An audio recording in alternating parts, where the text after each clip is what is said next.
여러분, 만약 임대를 독점적으로 할 수 있는 경우가 있다면 어떤 상황이 벌어질까요? 쉽게 말해서 임차하고 싶은 사람은 넘치는데 정작 임대할 공간이 없다면 어떤 일이 벌어질까요? 오늘 소개해드릴 물건이 딱 이런 상황입니다. 주변에는 공장이 엄청 많습니다. 당연히 그곳에서 근무하시는 분들의 숙소가 있어야 합니다. 그런데 숙소로 사용할 수 있는 거주 공간은 아주 소규모로 형성되어 있습니다. 바로 그 지역 한가운데에 오늘 소개해드릴 물건이 위치해 있습니다.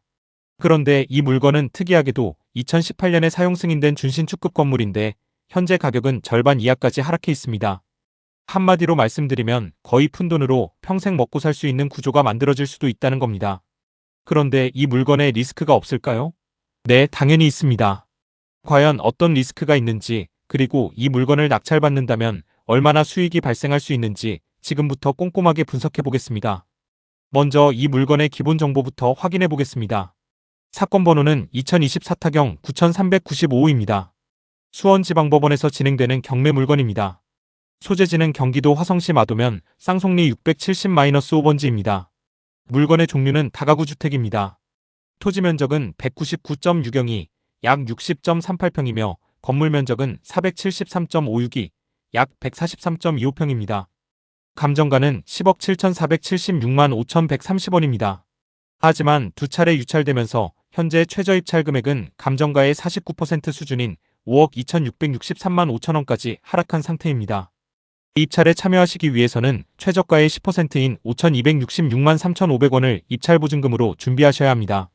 매각기일은 2026년 7월 20일 오전 10시입니다. 채권자의 청구 금액은 3억 7,222만 3,350원입니다. 또한 이 물건은 토지와 건물을 함께 매각하는 일괄 매각 물건입니다. 감정가만 보면 10억이 넘는 상당한 규모의 다가구 주택인데 현재는 절반 이하 가격까지 하락해 있는 상태입니다. 그런데 이 물건을 감정한 시기는 이미 2년 전입니다. 그동안 부동산 경기는 어떻게 되었나요? 당연히 훨씬 상향 곡선을 그렸습니다. 이 점을 아시면 이 물건이 얼마나 수익성이 큰지 아시게 될 겁니다. 그럼 이제 이 건물이 실제로 어떤 구조로 되어 있는지 하나씩 살펴보겠습니다. 여러분, 이제 이 건물의 구조와 주변 환경을 살펴보겠습니다. 먼저 이 물건은 2018년 8월 사용 승인을 받은 건물입니다. 현재 기준으로 약 8년 정도 된 건물로 신축은 아니지만 충분히 준신축급으로 볼 수 있는 물건입니다. 실제 사진을 보더라도 외벽 상태가 상당히 깔끔합니다. 흔히 경매시장에 나오는 20년, 30년 된 노후 건물이 아니라 비교적 최근에 지어진 건물이라는 점이 눈에 들어옵니다. 내부 역시 마찬가지입니다. 복도 타일 상태나 벽체 상태를 보면 관리가 비교적 양호하게 이루어진 것으로 보입니다. 건물은 지상 5층 규모입니다. 다만 아쉬운 점도 있습니다. 5층 건물이지만 승강기는 설치되어 있지 않습니다. 따라서 4층과 5층 임차인의 경우 계단을 이용해야 하는 불편함이 있습니다. 특히 요즘 임차인들은 엘리베이터 유무를 중요하게 생각하는 경우가 많기 때문에 이 부분은 분명 단점으로 볼 수 있습니다. 반면 주차는 생각보다 나쁘지 않습니다. 건축물 대장상 5개 주차는 8대로 기재되어 있습니다. 그런데 실제 사진을 보면 1층 전체가 필로티 구조로 되어 있어 차량 주차 공간이 상당히 확보되어 있습니다. 물론 총 26개 호실 규모의 건물이라는 점을 생각하면 주차가 넉넉하다고 말하기는 어렵습니다. 차량을 보유한 임차인이 많아질 경우 주차 부족 문제는 발생할 수 있습니다. 하지만 산업단지 근로자 수요를 고려하면 아주 치명적인 수준으로 보이지는 않습니다. 다음으로 건물 구조를 보겠습니다. 2층에는 오피스텔 7개 호실이 배치되어 있으며 3층과 4층은 각각 7개 호실식 다중주택 구조입니다. 그리고 5층 역시 5개 호실이 배치되어 있습니다. 따라서 실제 임대가 가능한 공간은 총 26개 호실입니다. 일반적인 다가구 주택이 십실 안팎인 것을 생각하면 상당히 큰 규모의 수익형 건물이라고 볼 수 있습니다. 이제 주변 환경을 살펴보겠습니다. 저는 사실 이 물건의 진짜 경쟁력은 건물보다도 주변 환경에 있다고 생각합니다. 지도를 보시면 이 물건은 화성 마도 일반 산업단지 바로 옆에 위치하고 있습니다. 주변을 자세히 보십시오. 아파트 단지가 아닙니다. 상권 밀집 지역도 아닙니다. 사방을 둘러보면 거의 전부가 공장입니다. 크고 작은 제조업체와 산업시설이 끝도 없이 들어서 있습니다. 실제로 지도만 보더라도 마도 일반 산업단지, 각종 제조공장, 물류시설들이 밀집되어 있는 것을 확인할 수 있습니다. 쉽게 말해 일자리가 모여있는 지역이라는 뜻입니다. 그리고 일자리가 모여있다는 것은 결국 사람이 모여있다는 뜻입니다. 특히 이런 산업단지의 경우 직원들이 전부 인근 지역에서 출퇴근하는 것이 아니라 상당수가 근처에서 숙소를 구해 생활하는 경우가 많습니다. 그런데 지도를 자세히 보면 공장은 엄청나게 많은 반면 일반 주거지역은 생각보다 많지 않습니다. 다시 말해 숙소 수요는 계속 발생하는데 공급할 수 있는 주거 공간은 제한적이라는 이야기입니다. 저는 바로 이 부분이 이 물건의 가장 큰 장점이라고 생각합니다. 또한 교통 여건도 나쁘지 않습니다. 수도권 제2순환고속도로 마도IC가 약 500m 거리로 도보 7분 정도면 접근이 가능합니다. 차량으로 이동한다면 사실상 바로 진입이 가능한 수준입니다. 여기에 평택-시흥고속도로 접근성도 우수해 화성, 안산, 시흥, 평택 방향 이동이 상당히 편리합니다. 산업단지 특성상 차량 이동 비중이 높은데 그런 점에서는 상당히 좋은 위치라고 볼 수 있습니다. 또한 주변에는 GS25 편의점과 은행 등 기본적인 생활 편의 시설도 위치하고 있어 근로자들이 생활하기에 크게 불편하지 않은 환경을 갖추고 있습니다. 물론 일반 주거지역처럼 대형마트나 백화점, 대규모 상권이 형성된 지역은 아닙니다. 하지만 이 물건의 핵심 고객층은 신혼부부나 아파트 실수요자가 아니라 산업단지 근로자들입니다. 그런 관점에서 본다면 오히려 직장과 가까운 위치 자체가 가장 큰 경쟁력이 될 수 있습니다. 결국 이 물건은 주거지역의 다가구 주택으로 접근할 것이 아니라 산업단지, 배후 숙소형 수익 건물이라는 관점에서 바라봐야 합니다. 그리고 저는 바로 이 점 때문에 앞으로 수익 분석 부분이 상당히 재미있어질 것이라고 생각합니다. 여러분, 이제 가장 중요한 권리 분석과 임차인 현황을 확인해 보겠습니다. 먼저 등기부부터 살펴보겠습니다. 이 물건의 말소 기준 권리는 2020년 1월 20일 설정된 남인천 농협협동조합의 근저당권입니다. 채권 최고액은 4억 3,200만 원입니다. 따라서 이 날짜보다 뒤에 설정된 전세권, 가압류, 압류, 임차권 등기 명령 등은 원칙적으로 모두 낙찰로 소멸하게 됩니다. 실제 등기부를 보면 이후 설정된 전세권 상권과 각종 가압류, 임차권 등기 명령, 압류 등은 모두 말소 기준 권리보다 뒤에 설정되어 있기 때문에 낙찰로 소멸하는 구조입니다. 그래서 등기부만 본다면 상당히 깔끔한 사건이라고 볼 수 있습니다. 그런데 진짜 문제는 임차인 현황입니다. 임차인 현황을 보면 총 22명의 임차인이 조사되어 있습니다. 하지만 이 중 17분만 배당 신청을 하였지만 상당수는 대항력이 없습니다. 따라서 대부분의 임차인 보증금은 낙찰자가 인수하지 않는 구조입니다. 실제로 대항력이 있는 것으로 보이는 임차인은 306호 2, 404호 2, 304호조 3명 정도입니다. 그런데 조의 경우 배당 요구를 정상적으로 하였고 404호 2 역시 배당 요구를 정상적으로 하였습니다. 따라서 두 사람은 배당 절차에 의해서 법원에서 선순위로 배당을 받아가기 때문에 낙찰자가 인수할 가능성은 거의 없어 보입니다. 하지만 306호 2 임차인은 이야기가 달라집니다. 이 임차인의 전입일은 2020년 1월 2일입니다. 즉 말소 기준 권리인 2020년 1월 20일보다 앞섭니다. 따라서 대항력은 인정됩니다. 그런데 문제는 배당 요구입니다. 이 사건의 배당 요구 종기는 2025년 2월 7일입니다. 하지만 이 임차인의 배당 요구일은 2026년 2월 12일입니다. 즉 배당 요구 종기가 한참 지난 뒤에 배당 요구를 한 것입니다. 결국 배당 요구 자체가 효력을 인정받기 어렵고 그렇다면 이 임차인은 배당을 받지 못하는 대항력 있는 임차인이 될 가능성이 있습니다. 여기서 더 복잡한 문제가 발생합니다. 현재 확인되는 보증금은 1억 원입니다. 그런데 비고란을 보면 이 임차인은 1차 계약, 2차 계약, 3차 계약으로 계약이 여러 차례 변경된 것으로 확인됩니다. 1차 계약은 2019년 12월 30일부터 시작되었고 이후 2차 계약과 3차 계약을 거치면서 최종적으로 보증금이 1억 원까지 상승한 것으로 보입니다. 문제는 최초 계약 당시의 보증금입니다. 대항력은 최초 전입 시점의 권리를 기준으로 판단하게 되는데 이후 증액된 보증금 부분은 대항력이 인정되지 않을 가능성이 있습니다. 따라서 최악의 경우 1억 원 전액을 인수하는 구조가 아니라 최초 계약 당시 보증금만 인수하는 구조가 될 수도 있습니다. 다만 최초 계약서가 공개되어 있지 않기 때문에 정확한 금액은 현재 자료만으로는 확인할 수 없습니다. 개인적으로는 당시 산업단지 원룸 시세를 고려하면 최초 보증금은 약 5천만 원 안팎 수준이었을 가능성도 있어 보입니다. 물론 이 부분은 반드시 매각기일 전에 법원 기록 열람이나 추가 자료 확인을 통해 검증해야 하는 부분입니다. 따라서 이 물건의 권리 분석 결론은 대부분의 권리는 모두 소멸하며 일반적인 임차인 보증금 인수 문제도 거의 없어 보이지만 306호 이 임차인의 최초 계약 보증금 부분은 낙찰자가 인수해야 할 가능성이 존재한다는 점입니다. 그리고 바로 이 부분이 이 사건의 가장 중요한 권리 분석 핵심이라고 보시면 되겠습니다. 여러분 화면 아래 가입이란 글자를 클릭하시면 멤버십에 가입할 수 있습니다.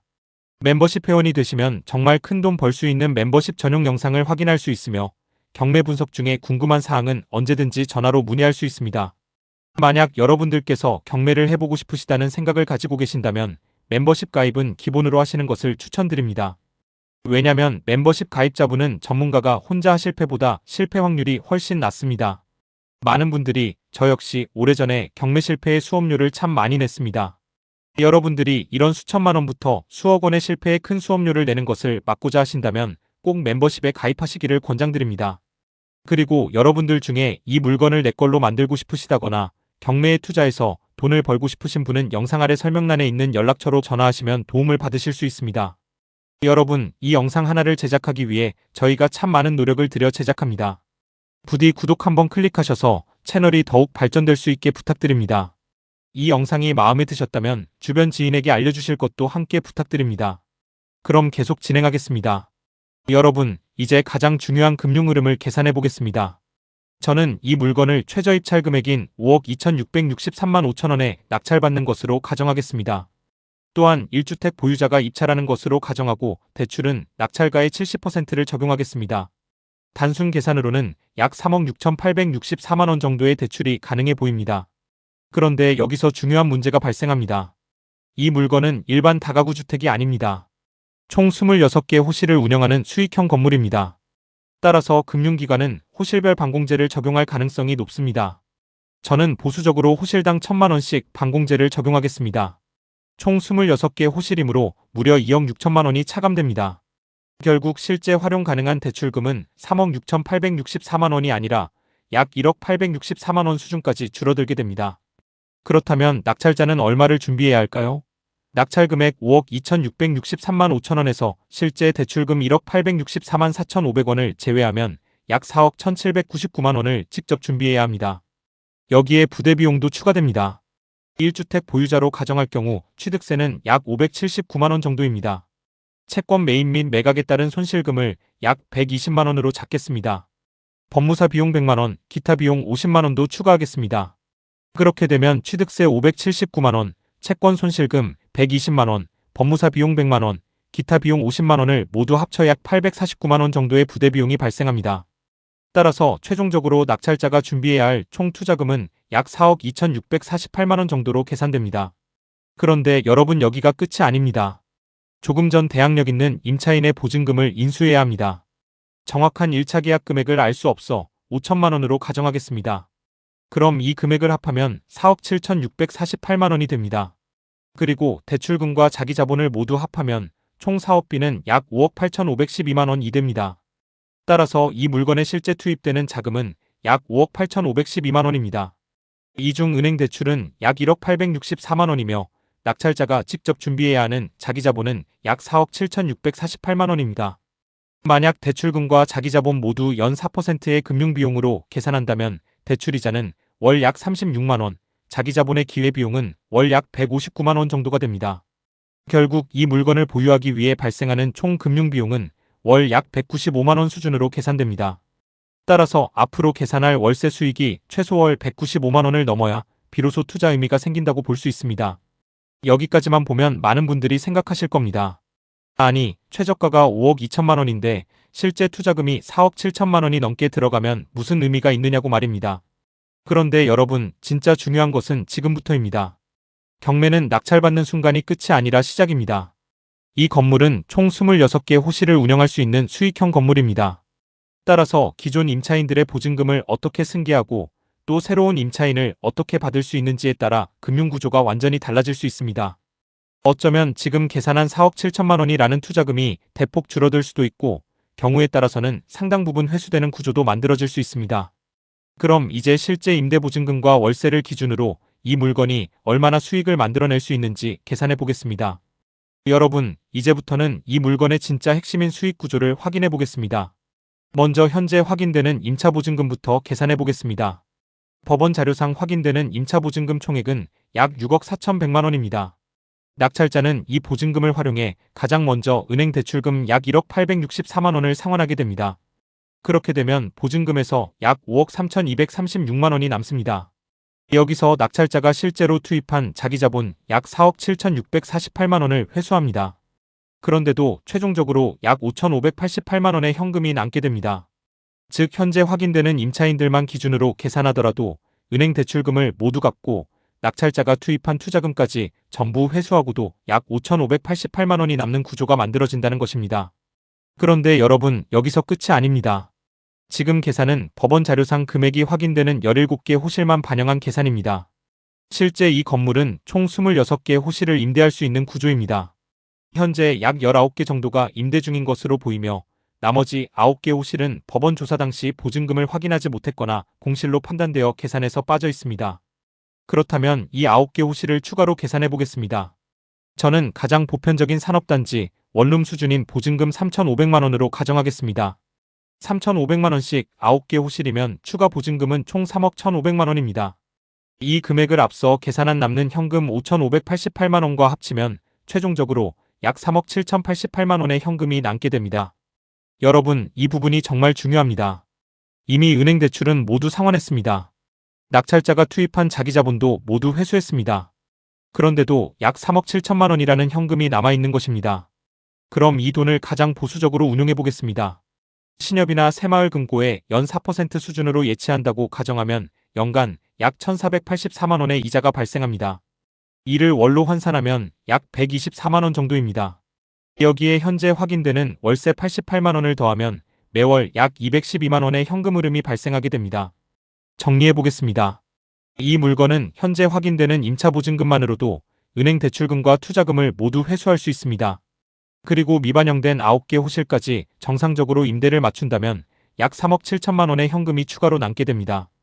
이 돈을 예치해 발생하는 이자와 현재 월세를 합치면 매월 약 212만 원의 수익이 발생합니다. 여러분, 다시 한번 말씀드리겠습니다. 은행 대출금도 모두 갚았습니다. 처음 투자했던 투자금도 모두 회수했습니다. 그런데도 약 3억 7천만 원의 현금이 남아 있습니다. 그리고 매월 약 212만 원의 수익이 발생합니다. 한마디로 말씀드리면 2018년에 사용 승인된 준신급 다가구 주택을 사실상 공짜로 받고 가만히 앉아서 매월 212만 원을 벌어들이는 구조가 만들어진다는 것입니다. 물론 실제 임대 조건과 공실 여부에 따라 결과는 달라질 수 있습니다. 하지만 현재 자료를 기준으로 보수적으로 계산해도 이런 그림이 나온다는 점은 상당히 매력적으로 보입니다. 여러분, 이제 마지막으로 이 물건을 3년 동안 보유한 뒤 매각하는 시나리오를 살펴보겠습니다. 저는 항상 말씀드립니다. 경매는 살 때보다 팔 때가 더 중요합니다. 아무리 싸게 사도 나중에 팔아서 돈이 남지 않으면 의미가 없습니다. 그래서 이번에는 아주 보수적으로 계산하겠습니다. 무조건 3년 보유 후 감정가 그대로 매각하는 것으로 가정하겠습니다. 이 물건의 감정가는 10억 7,476만 5,130원입니다. 그리고 앞서 계산한 총 투자금은 4억 7,648만 원입니다. 따라서 감정가 수준으로만 매각해도 단순 차익은 5억 9,828만 5,130원이 발생합니다. 여기서 끝이 아닙니다. 부동산을 매각하면 세금을 내야 합니다. 그래서 장기 보유 특별공제와 기본공제를 적용해 보겠습니다. 3년 보유를 가정하면 장기 보유 특별공제 약 3,589만 원 정도를 받을 수 있습니다. 그리고 기본공제 250만 원을 적용하면 과세표준은 약 5억 5,989만 원 수준으로 계산됩니다. 이 과세표준에 양도소득세와 지방소득세를 적용하면 세금은 약 2억 1,973만 원 정도로 예상됩니다. 물론 실제 세금은 보유주택수와 주택비율, 필요경비 인정 여부 등에 따라 달라질 수 있으므로 반드시 세무사와 상담하셔야 합니다. 그렇다면 최종적으로 얼마가 남을까요? 단순 차익 5억 9,828만 원에서 세금 약 2억 1,973만 원을 차감하면 최종 순수익은 약 3억 7,856만 원입니다. 그런데 여러분, 이 부분에서 기억을 되살려야 할 부분이 있습니다. 이 물건의 감정금액 측정은 2년 전에 이루어진 금액입니다. 지금은 이보다 훨씬 상향 조정되어 있다는 점, 그러니까 한마디로 이 수익은 아주 보수적으로 계산되었다는 것을 기억하셔야 합니다. 3년 동안 매월 약 212만 원의 수익이 발생하고 매각하면서 세금 모두 공제하고도 3억 7,800만 원이 넘는 수익을 가져간다면 이런 경우를 두고 황금알을 낳는 거위라고 할 수 있지 않겠습니까? 경매니까 가능한 이야기입니다. 저희는 주식 투자가 나쁘다, 코인 투자가 어떻다 이렇게 평을 하지 않습니다. 그냥 오직 법원 경매만 줄기차게 할 뿐입니다. 왜냐면 법원 경매는 사기를 친다든지 수익 곡선이 힘들게 흔들리지 않습니다. 꾸준히 항상 안정적인 상승하고 매우 싼 가격에 매입한 후 정가대로 매각했을 때 발생되는 이익을 추구하기 때문입니다. 여러분, 오늘 물건 어떠셨습니까? 저는 이 물건을 보면서 상당히 재미있는 구조라고 생각했습니다. 산업단지 한가운데 위치한 준신축급 다가구 주택.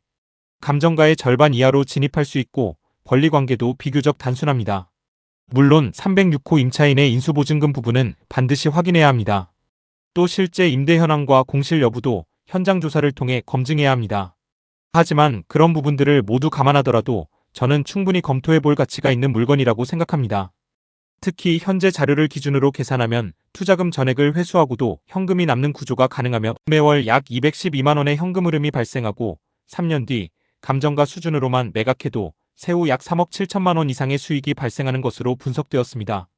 물론 실제 결과는 낙찰가와 대출 조건, 임대 조건, 공실률, 세금 등에 따라 달라질 수 있으므로 반드시 본인이 직접 검토하시기 바랍니다. 하지만 저는 늘 말씀드립니다. 부자는 비싼 물건을 사는 사람이 아니라 좋은 물건을 싸게 사는 사람입니다. 그리고 법원 경매는 그런 기회를 가장 많이 주는 시장 중 하나입니다. 여러분, 화면 아래 가입 버튼을 클릭하시면 멤버십에 가입하실 수 있습니다. 멤버십 회원이 되시면 일반 공개 영상보다 훨씬 깊이 있는 권리 분석과 금융 흐름 분석 영상을 보실 수 있으며 경매를 진행하시면서 궁금한 사항이 생기면 언제든지 전화로 문의하실 수 있습니다. 저 역시 수많은 시행착오와 실패를 겪으면서 여기까지 왔습니다. 그래서 여러분들만큼은 불필요한 수업료를 내지 않도록 돕고 싶습니다. 또한 이 물건이나 다른 경매 물건에 대해 상담이 필요하신 분들은 영상 아래 설명란에 있는 연락처로 문의해 주시기 바랍니다.